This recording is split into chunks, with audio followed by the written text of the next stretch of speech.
অমলকান্তি, নীরেন্দ্রনাথ চক্রবর্তী। অমলকান্তি আমার বন্ধু। স্কুলে আমরা একসঙ্গে পড়তাম। রোজ দেরি করে ক্লাসে আসতো, পড়া পারত না।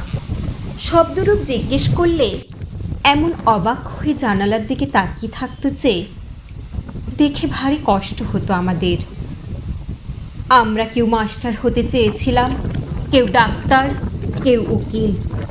অমলকান্তি সেসব কিছু হতে চায়নি। সে রোদ্দুর হতে চেয়েছিল। ক্ষান্ত বর্ষণ, কাকডাকা বিকেলের সেই লাজুক রোদ্দুর। জাম আর জামরুলের পাতায় যা নাকি অল্প একটু হাসির মতন লেগে থাকে। আমরা কেউ মাস্টার হয়েছি, কেউ ডাক্তার, কেউ উকিল। অমলকান্তি রোদ্দুর হতে পারেনি।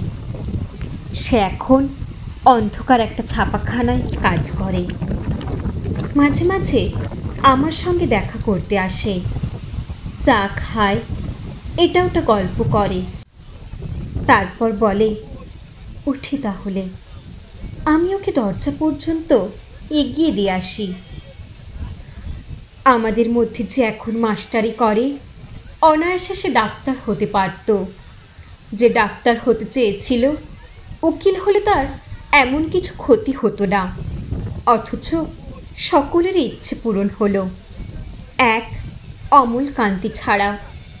অমলকান্তি রোদ্দুর হতে পারেনি। সেই অমলকান্তি রোদ্দুরের কথা ভাবতে ভাবতে ভাবতে ভাবতে যে একদিন রোদ্দুর হয়ে যেতে চেয়েছিল।